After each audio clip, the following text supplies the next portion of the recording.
दोस्तों, महाराष्ट्र में भाषा का विवाद जो है लगातार बढ़ता जा रहा है। महाराष्ट्र के दो गुंडे जो खुद को गुंडा साबित कर चुके हैं, कह चुके हैं खुले मंच से, एमएनएस के राज ठाकरे और शिवसेना के उद्धव ठाकरे, भाषा के लिए वो खुद को गुंडा बता चुके हैं कि हम गुंडा बनने को तैयार हैं। और वही गुंडापन एक बार आज फिर देखने को मिला। जी दोस्तों, चोरी करो और सीना जोरी करो, ये कहावतें आपने बहुत सुनी होंगी, लेकिन ये तस्वीरें ठाणे की जो सड़कों की हैं बवाल काटते हुए, ये गवाही है उसकी। गवाही है गुंडे राज ठाकरे की पार्टी मनसे की, यानी महाराष्ट्र नवनिर्माण सेना की, इनके कार्यकर्ताओं की जो बखूबी लागू होती है इन पर।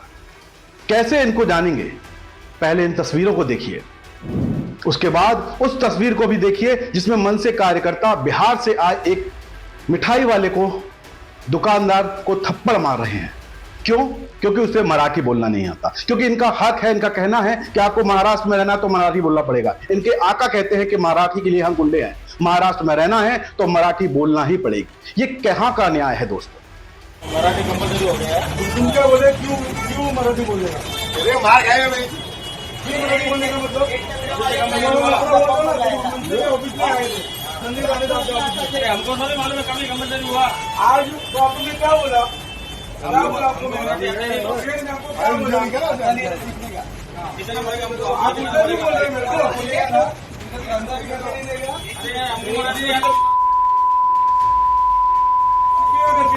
क्यों मराठी बोलने का मतलब? ये क्या होता है? क्यों मराठी? कौन से राज्य में काम कर रहे हो? महाराष्ट्र में ना? इतना मालूम है? महाराष्ट्र में कौन सी भाषा बोली जाती है? क्या भाषा? कौन सी भाषा? क्या भाषा बोलते हैं? क्या भाषा बोलती है? कौन सी भाषा बोलना बोली जाती है? दोस्तों, मनसे की ये गुंडागिर्दी इसलिए ही नहीं बढ़ी, बल्कि इसलिए बढ़ी है क्योंकि उनके आका यानी कि राज ठाकरे और उद्धव ठाकरे जब से एक साथ आए हैं तो लगातार मन से एक ही बात कह रहे हैं कि भाषा को लेकर वो गुंडे बनने को तैयार है। तो ये गुंडागिर्दी तो लगातार सड़कों पर देखने को मिलेगी ही और मिल रही है, लेकिन क्या ये सही है? इसका फैसला तो आपको करना है। आप करिए, इनको जवाब दीजिए। महाराष्ट्र का हर वो नागरिक करे जो मराठी है, जिसे मराठी आती है, लेकिन वो हिंदुस्तानी है, वो हिंदी भाषी की भी कद्र करता है। उसके घर में जो आए, जैसे आए, वो उसको क्या मानता है? हमारे भारत में कहते हैं ना कि हमारे घर में जो हमारा मेहमान आता है वो भगवान के समान होता है। तो भगवान को आप ऐसे कैसे मार सकते हैं? ऐसे कैसे भगवान के साथ गुंडागिर्दी कर सकते हैं, वो भी भाषा के लिए? उसने आपका कुछ नहीं बिगाड़ा दोस्तों, लेकिन आप उसे मार रहे थे इस तरह। क्यों मनसे वाले नेताओं, मनसे के कार्यकर्ताओं, राज ठाकरे के कार्यकर्ताओं, बताइए आपने ऐसा क्यों किया? दोस्तों, पुलिस ने भी देखा कि सड़कों पर उतरे कई मनसे कार्यकर्ताओं को हिरासत में लिया है। पुलिस तो यह दावा करती दिखी कि यहां माहौल शांत है, सरकार किसी की भी हो, लेकिन दबदबा किसका है इसको आप पुलिस के अंदाजे से लगा सकते हैं, पुलिस के बयान से लगा सकते हैं। लेकिन ये तस्वीरें इस बात की गवाही दे रही हैं कि पुलिस अधिकारी क्या कहना चाहते हैं। पूरी तरह से झूठ तो नहीं बोल रहे।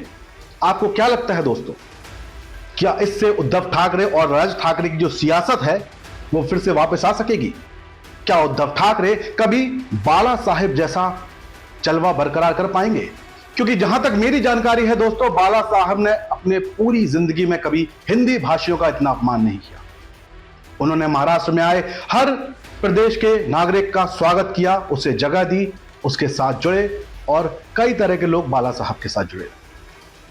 लेकिन बाला साहब के ही ये दोनों वारिस कहिए, एक मनसे के राज ठाकरे और उद्धव ठाकरे शिवसेना के, ये भाषा को लेकर अपनी सियासत चमकाना चाहते हैं, लेकिन देश में बंटवारा करना भी चाहते हैं भाषा के नाम पर। ये कितना सही है और कितना गलत, इसको आप कमेंट बॉक्स में कमेंट करके जरूर बताएं दोस्तों। और बताएं, उद्धव ठाकरे को जवाब दे, राज ठाकरे को जवाब दे, और मनसे के उन गुंडों को जवाब दे जो सड़क पर इस तरह लोगों को मार रहे हैं सिर्फ और सिर्फ मराठी ना बोलने के लिए। मैं हिंदी भाषी हूं, मैं हिंदी बोलता हूं, बुंदेलखंडी बोलता हूं, मराठी बोलनी नहीं आती। हिम्मत है तो आइए, मार के दिखाइए। बाकी खबर से अपडेट रहने के लिए, हमारी ताकत बनने के लिए आप जुड़िए हमारे साथ। चैनल को करिए सब्सक्राइब और लाइक, और खबर को करिए शेयर। क्योंकि हम दोस्तों ताकत आपकी ताकत बने रहेंगे। बाकी तकदीर का तो ऊपर वाला जानता है। मेरी कोशिश है कि तस्वीर ये सूरत बदलनी चाहिए। जय हिंद, जय भारत। श्री राधे। देश के राष्ट्रपिता महात्मा गांधी ने कहा था कि असली भारत हमारे गांव में है। हमारी पूरी टीम की यही कोशिश है कि गांव के हर रंग को हम आप तक पहुंचा सकें। इसलिए बनिए हमारी ताकत, क्योंकि कंक्रीट के जंगलों की चमचमाती दुनिया में गांव अंधकार की ओर जा रहे हैं। देश में स्मार्ट शहर बने, कोई दिक्कत नहीं, पर हम बनाना चाहते हैं स्मार्ट गांव।